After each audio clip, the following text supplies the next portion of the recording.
வாரத்துக்கு ஒரே ஒரு தடவை ரொம்ப பெருசெல்லாம் பண்ண வேணாம்.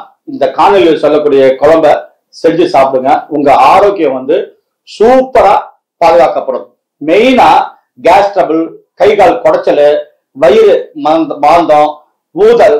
வயிறு பாத்தீங்கன்னா ஒரு சிலருக்கு குப்முன்னு ஊதிக்கும், அதான் ஊதல்னு சொல்லுவாங்க. பசியின்மை, இந்த காற்று பிரியும் போது பக்கத்துல உட்கார முடியாது, துர்நாற்றம், அதை தடுக்கும். நெஞ்சு சளி சரியாகும். இப்படியே தொடர்ந்து வாரத்துக்கு ஒரு தடவை இந்த குழம்பு வச்சு சாப்பிட்டுட்டே இருந்தா நரம்புகள் எல்லாம் முறுக்கேறி நம்ம நச்சுக்கள் உடலை விட்டு வெளியேறி ஒரு அற்புதமான ஆரோக்கியத்தை பெறலாங்க. ரொம்ப ரொம்ப சிம்பிள். நீங்க எங்ககிட்ட வந்து ஆலோசனை கேளுங்க, மருந்து வாங்க அப்படின்லாம் நான் சொல்லல.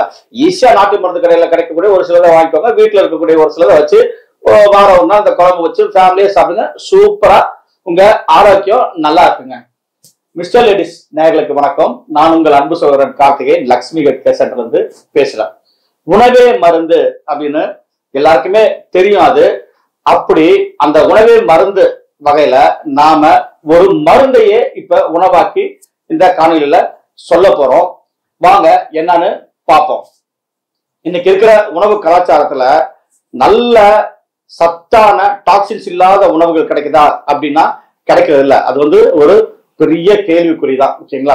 சரி, அப்ப ஒவ்வொரு வேளை நம்ம உணவு சாப்பிடும் போது உடல்ல வந்து கழிவுகள் போயிட்டு தான் இருக்கு. அப்ப அந்த கழிவுகள் வெளியேறணும். வெளியேறிச்சுன்னா ஆரோக்கியம் காக்கப்படும், இல்லைன்னா ஆரோக்கியம் வந்து வீணாதான் போகும். சரி, இந்த கழிவுகளை நம்ம எப்படி வெளியேற்றுறது? அதுக்கு இந்த காலையில சொல்லக்கூடிய குழம்பு வந்து மெயினா பயன்படும். வயிறு சம்பந்தமான பிரச்சனைகள் எல்லாம் சரி பண்ணி உங்களுக்கு ஜீரணத்தை அதிகப்படுத்தி மலத்தை எளிமையா போக்கி டாக்ஸின்ஸை வெளியேற்றக்கூடியதான் இந்த அற்புதமான குழம்பு. வாங்க என்னென்ன பொருட்கள் வேணும், எப்படி செய்யலாம் அப்படின்னு நாம பார்க்கலாம். தேவையான பொருட்கள் அப்படின்னு எடுத்துக்கிட்டோம்னா சுக்கு வந்து ஒரு 2 துண்டு, ஒரு 2 இன்ச்சு அளவு இருக்கிற அளவுக்கு சுக்கு எடுத்துக்கோங்க. அதிமதுரம் வந்து 2 துண்டு, திப்பிலி வந்து ஒரு பெரிய ஸ்பூன் அளவுக்கு 1 டேபிள் ஸ்பூன், சித்திரத்தை 2 துண்டு. இதெல்லாம் நாட்டு மருந்து கடையில உங்களுக்கு கிடைக்குங்க. இது என்ன பண்ணணும்னா தனித்தனியா வறுத்து, எண்ணெய் நெய்யெல்லாம் விடக்கூடாது, நல்லா இளம் மருவுல வறுத்து மிக்சியில போட்டு ஒரு 1 பாதியா அரைச்சி அதை வச்சுக்கோங்க. அடுத்து வந்து ஒரு எலுமிச்சம்பழ அளவு புளியை வந்து நல்லா கரைச்சி புளி காய்ச்சலை நீங்க தனியா எடுத்து வச்சுக்கோங்க. மிளகு 2 ஸ்பூனு, தனியா 3 ஸ்பூனு, சீரகம் 2 ஸ்பூனு, இதை தனித்தனியா வறுத்து பொடி செஞ்சு வச்சுக்கோங்க. பிறகு வந்து நல்லெண்ணெய் ஒரு நல்ல 4 ஸ்பூனு, அதாவது நல்ல நாட்டு மரச்செக்கில் ஆட்டுன நல்லெண்ணெயா பார்த்து வாங்கிக்கோங்க. பாக்கெட் நல்லெண்ணெய்லாம் வேண்டாம், அது ஒரிஜினல் நம்ம சொல்ல முடியாது. ஒரு 4 ஸ்பூன் நல்லெண்ணெய், சின்ன வெங்காயம் ஒரு 10 தோல் உரிச்சது, பூண்டு வந்து 25 பூண்டு நல்ல மலைப்பூண்டா பார்த்து அருமையான பூண்டா வாங்கிக்கோங்க. தக்காளி ஒரு பெரிய தக்காளி வந்து ஒரு 2 தக்காளி. பிறகு தேவையான அளவு மஞ்சத்தூள் ஒரு 1 ஸ்பூன் வச்சுக்கலாம். கருவேப்பிலை வந்து ஒரு கைப்பிடி அளவு எடுத்துக்கலாம். சரி, அப்புறம் வழக்கமா தாளிக்கிறதுக்கு என்ன யூஸ் பண்ணுவீங்களோ கடுகு, உளுந்து, சோம்பு, சீரகம், இது மாதிரி தாளிக்கிற சாமான்களை பயன்படுத்திக்கோங்க. இப்ப என்ன பண்ணுவோம் அப்படின்னா கடாயில வச்சு அந்த 4 கரண்டி நல்லெண்ணெயை ஊற்றுவோம். ஊத்திட்டு சின்ன வெங்காயம், பூண்டு இதெல்லாம் போட்டு கொஞ்சம் வறுக்கணும். அதுக்கு முன்னாடி தாளிப்பு சாமானை போட்டு நீங்க தாளிச்சுக்கோங்க. தக்காளியை நல்லா பிழிஞ்சு விட்டுக்கோங்க. பிழிஞ்சு விட்டு நீங்க அதுல வந்து அந்த புளி கரைச்சி வச்சோம் இல்லையா, அதை கொஞ்சம் ஊத்துங்க. நல்லா கொதிக்க விடுங்க, சிம்மில் வச்சு கொதிக்க விடுங்க.